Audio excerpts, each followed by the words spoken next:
Bonjour à tous, soyez bienvenus à notre paroisse invisible. Traçons sur nous le signe de la croix, car c'est Dieu qui nous rassemble au nom du Père, du Fils et du Saint-Esprit. Amen. Prions pour nos frères et sœurs malades.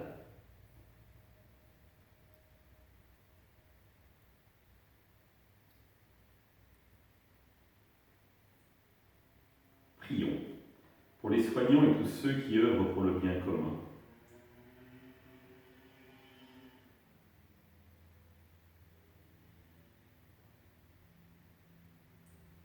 Prions pour ceux qui sont en angoisse, la solitude, que l'Esprit Saint vienne les visiter.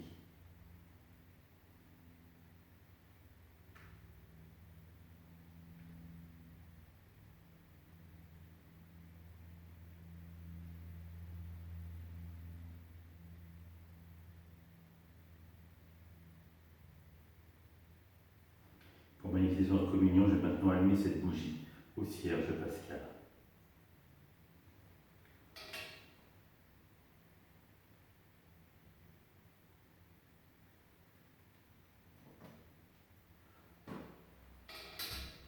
Dans l'évangile de Matthieu, les pharisiens s'approchèrent de Jésus pour le mettre à l'épreuve. Lui demandèrent : est-il permis à un homme de renvoyer sa femme pour n'importe quel motif ? Il répondit : n'avez-vous pas lu ceci ? Dès le commencement, le Créateur le fit homme et femme. Et dit : à cause de cela, l'homme quittera son père et sa mère, il s'attachera à sa femme, et tous deux deviendront une seule chair. Ainsi ne sont plus deux, mais une seule chair.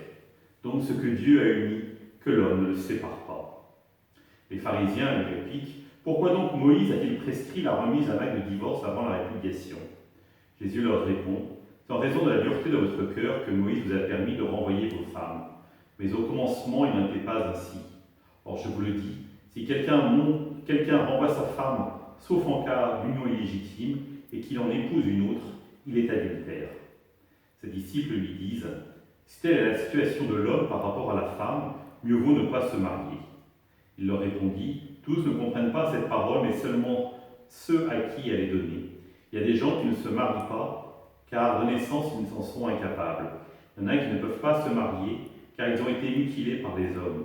Il y en a qui ont choisi de ne pas se marier à cause du royaume des cieux. Celui qui peut comprendre, qu'il comprenne. Acclamons la parole de Dieu. Louange à toi, Seigneur Jésus. Nous sommes au chapitre 19. Jésus, attention, danger. Les pharisiens veulent le mettre à l'épreuve en l'interrogeant sur la loi. Est-il plus grand que la loi ou va-t-il suivre la loi ? Et évidemment, Jésus va être, chose bizarre, plus strict que la loi. D'habitude, il est toujours libéral par rapport à la loi. Il dit, mais non, ce qui compte, c'est l'esprit de la loi. L'homme a été fait pour le sabbat, et non le sabbat a été fait pour l'homme, et non l'homme pour le sabbat. Et on pourrait les multiplier comme ça, à l'infini, où on voit un Jésus libéral.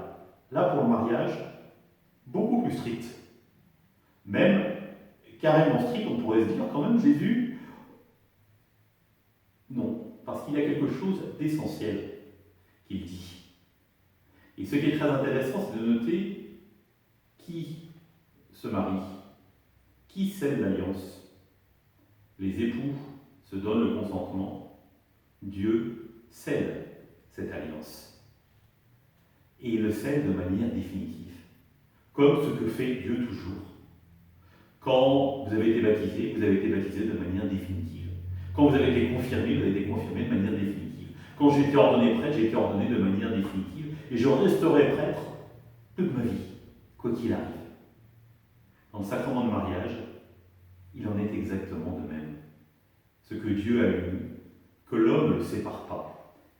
Est-ce que je prononce ces mots en tant que premier témoin du mariage, mais je ne suis que le témoin. Je ne suis que celui qui atteste la véracité de l'échange et des consentements des témoins et l'authenticité du don de Dieu qui leur est fait ce jour-là. Qui suis-je pour dire : ah ben non, votre mariage, ça va pas. Votre mariage, on pourrait changer. Non, impossible. Ça n'appartient pas, ce n'est pas du recours de l'Église, c'est du recours de Dieu lui-même. Et qui sommes-nous pour parler à la place de Dieu ? possible. Mais vous me direz bien, il y a la princesse de Monaco quand même, elle, qui a réussi à faire annuler son mariage. Oui, mais justement. C'est-à-dire qu'on a considéré, et pour elle, pour certaines personnes, qu'il y avait une nullité de mariage. C'est-à-dire qu'on a considéré que le mariage n'avait jamais eu lieu. Pourquoi? Parce qu'il y avait un empêchement initial. Et souvent, c'est la liberté, ce centre d'engagement, la plupart du temps. Il y en a d'autres possibles. Et je me rappelle, vous voyez, une fois, un copain qui était prêtre, et deux pères de famille viennent avec leurs ados, garçons et filles, dans le bureau du prêtre en disant « mariez-les ». On dit « pardon ?» Il dit « on veut que vous les mariez ». Alors le prêtre dit « attendez, les enfants dehors, les jeunes dehors, les pères, qu'est-ce qui se passe ?» Et donc il leur explique que la jeune fille était enceinte, c'était hors de question qu'elle accouche sans être mariée. Le prêtre entend ça, convoque les deux jeunes, dit mais est-ce que vous aimez, est-ce que vous voulez vous marier? Ils disent non, non, on est trop jeunes, rassurez-vous, je vous protégerai. C'est-à-dire que je ne pourrais pas célébrer le mariage si ça va contre votre liberté. Et donc vous voyez, il y a des contraintes. Alors évidemment, là c'est un exemple très concret, très fort, mais souvent la liberté est entachée de manière beaucoup plus subtile. Et donc il y a un discernement qui se met en place dans ces cas-là par l'Église, pour voir si effectivement la personne avait un empêchement.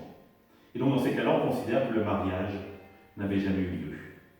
En revanche, toute personne mariée de manière légitime et valide dans l'Église, devant le prêtre, devant l'Assemblée, le mariage ne pourra pas être rompu. C'est un don, c'est une grâce de Dieu. Alors à nous, à vous plutôt qu'à moi, à vous, de prendre soin de votre mariage, de le voir et de le vivre comme un don que Dieu vous fait, un don définitif. Et donc cela veut dire, aimez vos femmes, aimez votre mari, ensemble. Oui, juste, aimez votre femme, aimez votre mari, ensemble. Nous prions, notre Père, qui es aux cieux, que ton nom soit sanctifié, que ton règne vienne, que ta volonté soit faite sur la terre comme au ciel. Donne-nous aujourd'hui notre pain de ce jour. Pardonne-nous nos offenses, comme nous pardonnons aussi à ceux qui nous ont offensés. Ne nous laisse pas entrer en tentation, mais délivre-nous du mal. Amen. Que le Seigneur nous bénisse, nous accompagne notre journée, nous garde dans la paix. Au nom du Père, du Fils et du Saint-Esprit. Amen. À demain.